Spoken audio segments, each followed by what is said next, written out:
মানে আমি যে কথাগুলো শেয়ার করবো, আমি জানি না যে আগামীকালকে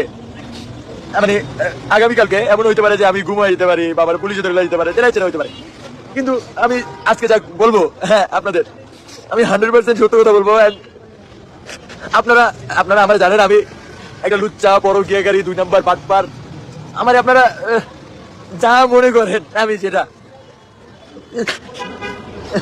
কিন্তু আমি আজকে আপনাদের যেটা বলবো, আমি যদি একটা কথা মিথ্যা কথা বলে থাকি, মানে এখন আমি আপনাদের যা বলবো, আমি যদি এর ভিতরে একটা কথা মিথ্যা বলে থাকি, তাইলে মানে যে লোক বলবে যে আমি মিথ্যা বলছি, সে যেন তার সন্তানের মাথায় হাত দিয়া এসে লাইভে এসে বলতে পারে যে রাধা মিথ্যা বলছে। সকাল থেকে আবার যখন ছোট ছিলাম, তখন আমার মা চলে যায়, আমার মা আরেক জায়গায় চলে যায়।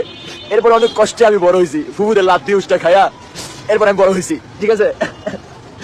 তো ফুফুদের লাত্তি উষ্টা খাই আমি বড় হয়েছি, ভালো কথা, সমস্যা নাই। লাত্তি উষ্টা খাই, চা খাই, অনেক বড় স্টোরি, আমি আপনাদের বলবো না বা অন্য সময় বলবো।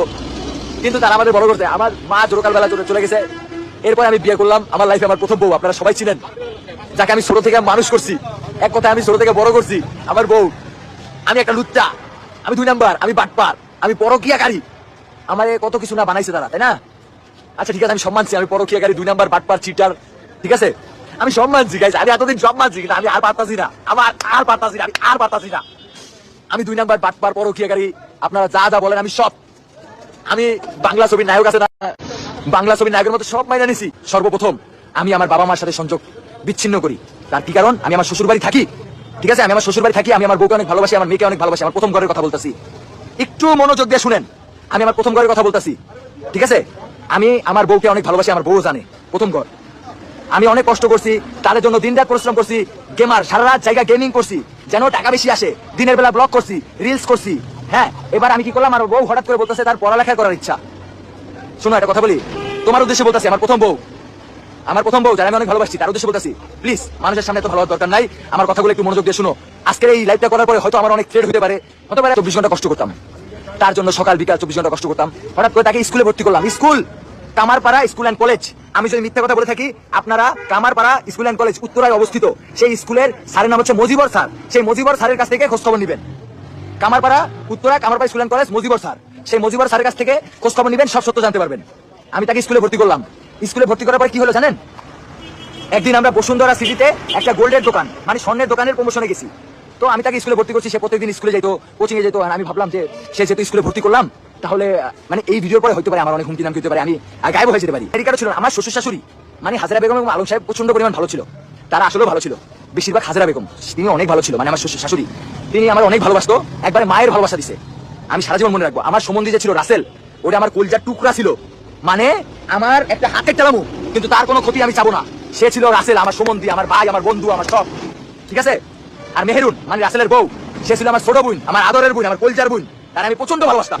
আখি একটা, সরি নাম বলবো না, সরি, তাহলে আমার হতে পারে কালকে পুলিশে ধরে নিয়ে যেতে পারে, ঠিক আছে। আমার বউ প্রত্যেকদিন স্কুল করতো, সকাল 6টা বাজে কোচিং এ যাওয়ার জন্য অনেক আমাকে বিরক্ত করতো। আমি উঠতাম, আমি তো সারা রাত গেমিং করতাম, আমি একটা গেমার, কিন্তু ফ্রি ফায়ার ইনফ্লুয়েন্সার, মাসে 64,000 টাকা বেতন ফ্রি ফায়ার থেকে আমি পেতাম। ব্লক তো সব কিছু, যে পরীক্ষা দিতে পারবে না, প্রেগনেন্ট, টেস্ট পরীক্ষা দেয় নাই, আমি হাত পা ধরছি। আমার সম্বন্ধী রাসেল, যে শুধু আমার সম্বন্ধী না, আমার ভাই, আমার বন্ধু, তারা নিয়ে প্রত্যেকদিন দাঁড়া থাকতাম, পা ধরতাম, হাত ধরতাম। একটা সময় মজিবর স্যার রাজি হয়েছে, মজিবর স্যার এমনি ভালো মানুষ, ভালো। রাজি হওয়ার পরে ওর পরীক্ষা টরীক্ষা সবকিছু ওকে। এবার আমার বউরে দেখলাম কি কোচিং এ যাওয়ার জন্য প্রচন্ড পরিমাণ আগ্রহী। আমি প্রত্যেকদিন সকালবেলা ঘুম, মানে সারা রাত 5টা বাজে ঘুমাইতাম গেমিং টেমিং কইরা, ঠিক আছে। এবার সকালবেলা উঠতাম, অনেক কষ্ট হইতো, মানে 2 ঘন্টা ঘুম, রাতে 2 ঘন্টা ঘুমালে অনেক কষ্ট হয়। তো এরপরে আমি তার কোচিং এ নিয়ে যেতাম। এমন করতে করতে রাস্তায় আমার শাশুড়ি, মানে শাশুড়ি বললে ভুল হবে, আমার মা, উনি, হ্যাঁ হাজারা বেগম আমার মা, নট শাশুড়ি, প্রচুর আদর করছে, প্রচুর আদর করছে, এমন ভাবে আদর করছে। রাসে ওই ফ্যামিলির ভিতরে রাসেল একটা কথা বলে দাম থাকতো না, আমার কথা দাম থাকতো। আখির মোবাইলটা চেক করে তো আমার কেমন যেন লাগে, কিন্তু আমি তো আমার বউকে প্রচন্ড বিশ্বাস করতাম। আমি চেক না করে আমার শাশুড়িকে বললাম, আম্মু চেক করছি, কোনো সমস্যা নেই। হ্যাঁ, গোল্ডের দোকান প্রমোশন করতে গেছি, তো গোল্ডের দোকান যখন প্রমোশন করতে গেছি, তখন আমার সম্বন্ধী, মানে ভাই এই পোস্টটা দেখো, তখন দেখলাম কি যে ওর একটা ক্লাসমেট আরেকটা ক্লাসমেটকে নিয়ে একটা ফটো আছে, ফটোটাতে কি লিখছে জানেন? আখির ভাতার। এবার আখি একটা মেনশন করা, মানে আমার বউয়ের আইডি মেনশন করা। তো ওইটা দেখে আমার প্রচন্ড রাগ হয়। আমি বলি, তোমার তো এই ফ্রেন্ডকে আমি চিনি, ও কেন এমন মেনশন করলো? এটা বলে আমি ওকে একটা থাবড় দেই, ওই গোল্ডের দোকানে বসে থাবড় দেই। ওই কাজটা আমাকে দিয়েছিল সাফা খান নামে যে টিকটকার আছে, সাফা খান অনেক ভালো, যাই হোক আমাকে প্রমোশন দিত। তো ও হচ্ছে আমাকে প্রমোশন দিয়েছিল, তো আমি থাবড় দিই। আমার খুব খারাপ লাগে যে তোমার ফ্রেন্ড এটা কেন লিখছে আখির ভাতার, তুমি আমার বউ, সবাই জানে। আমি একটা থাবড় দেই, থাবড় দেওয়ার পরে এবার আখি আমাকে বলতেছে, এত বড় সাহস, আমাকে নিয়ে এটা লিখছে, আমি এখনই কোচিং এ যাবো, কোচিং এ গিয়ে এটার বিরুদ্ধে অ্যাকশন নিবো। আমি বললাম আচ্ছা যাও, কোচিং এ যাও। এবার ওকে আর ওর একটা ফ্রেন্ড নাম সাফা, ওই ফ্রেন্ডের নামও সাফা, ঠিক আছে, ওদের পাঠাইলাম। এবার রাত 10টা বেজে যায়, 11টা বেজে যায়, 12টা বেজে যায়, ওদের কোনো খবর নাই। কিরে ও গেল কোচিং এ, কোনো খবর নাই। এবার রাত 1টা বাজে, সাফা একা আসে, একা এসে আমাকে বলতেছে, আমি বলি আখি কই? বলতে ভাইয়া আখি তো আমাকে কামারপাড়া স্কুলের সামনে রেখে চলে গেছে, তো ও কোথায় আমি জানি না। আমি বললাম কোথায় জানো না মানে? এইবার আমাকে আমার একটা ফ্রেন্ড হিমেল বলে সাফাকে চাপ দাও, সাফা জানে আখি কোথায়। এবার আমি সাফাকে চাপ দিলাম, পুলিশ দিয়ে কল দেওয়ালাম। তখন সাফা বলে যে ভাইয়া আখির তো একজনের সাথে রিলেশন হয়েছে, নাম জালাল। কামারপাড়া স্কুলের সামনে একটা কাজী অফিস আছে, কাজী অফিস না যেন ভূমি অফিস, ওই ভূমি অফিসের যে ভাইসটা যার নাম, তার নাম জালাল, আপনারা গেলেই জানতে পারবেন। এবার বলতেছে জালাল ওর সাথে আখির রিলেশন, ওরা ওই বিল্ডিং এ আছে। এবার আমার শ্বশুর শাশুড়িকে আমি কল দিলাম, তারা আমার সাথে গেল। আমার শ্বশুর শাশুড়ি কখনো খারাপ ছিল না, আলম সাহেব হাজরা বেগম কখনো খারাপ ছিল না। গেলাম সেখানে, সেখানে গিয়ে তাদেরকে দুজনকে এক রুমে আমরা হাতে নাতে ধরলাম। ধরার পরে আমার শ্বশুর বলল রাজা গ্রামে চলো, আখির বয়স যেহেতু উল্টাপাল্টা, সেহেতু একটু উল্টাপাল্টা হয়ে গেছে, তুমি গ্রামে চলো, সব ঠিক হয়ে যাবে। এরপরে ওই যে আমি যে বগুড়া ট্রান্সফার হলাম, আপনারা হয়তো জানেন, যারা আমাদের অনেক আগে থেকে দেখেন, বগুড়া ট্রান্সফার হয়ে গেলাম, বগুড়া চলে গেলাম। কেন? কারণ আমার বউর বয়সটা খারাপ। একদিন আমার বউ আমাকে বললো সে কক্সবাজার যেতে চায়। সাকিব ভাই, শাশুড়িকে মিশা কথা কইলাম, মানে আমি যারা মারতে দেখতাম তার মিশা কথা কইছি যে মা প্রমোশনের কাজ আছে, মা আপনি যাইতে পারবেন না। এরপর আমি আমার বউকে নিয়ে কক্সবাজার গেলাম। কক্সবাজার গিয়ে শুনি কি জানেন, ওই যে আমার যে বউ তার 2 নাম্বার ভাতার, মানে জালাল না, এটা আরেকটা, সে কক্সবাজার আসছে দেখে আমার বউ আসছে। তখন জান্নাত তোহা বেঈমানের বাচ্চারা, জান্নাত তোহা ওরা ওইখানে রেজিস্ট্রার ছিল, এই বেঈমানের বাচ্চারা সকল কিছুর সাক্ষী, কিন্তু এই বেঈমানের বাচ্চারা মুখ খুলে নাই। এই যে জান্নাত তোহা বেঈমানের বাচ্চা, আমার দ্বারা ব্লগ শিখা, আমার দ্বারা সব শিখা, এই বেঈমানের বাচ্চারা লাখ লাখ টাকা ইনকাম করে সে সময় খারায় নাই, ঠিক আছে? তো ওরা কিন্তু নিজের চোখে দেখছে, ওরা বাস্তব প্রমাণ, জান্নাত তোহা, ঠিক আছে? পর্ন স্টার এখন পক্ষ হয় নাই। ওইখানে গেলাম, আমার বউকে ঘুরে ফিরে আনলাম, তার বয়ফ্রেন্ড আসছে, তার বয়ফ্রেন্ড বলে কি জানেন, আমার বউ আমার বলে গিরা কাটবে, তোর গিরা কাটবো। আমার বউ আমার 5টা বছর ওয়েট করো, আমার তো একটা মেয়ে আছে, আমরা রানিয়া, ওর ভবিষ্যৎটা করি, আমার তো এনআইডি কার্ডও নাই। আমার শাশুড়ি সবসময় বলতো বউর নামে সব দিস না, মানে উনি কিন্তু আমার শাশুড়ি, আমার বউর মা, কিন্তু উনি কি বলতো জানেন, বউর নামে সব দিস না, তোর নামে রাখ, বোর নামে রাখ, ঠিক আছে? তোর নামেও রাখ, বোর নামেও রাখ, এটা শাশুড়ি কইছে। আমার শাশুড়ি প্রচন্ড ভালো ছিল রে ভাই, কিন্তু আমার বউ আমার লাগে চিন্তা করে নাই। আমার ওই যে রাসেল সমন্দি কিন্তু আমার বন্ধুত্ব বেশি, আমার লাগে চিন্তা করতো, আমার বউ আমার লাগে চিন্তা করে নাই।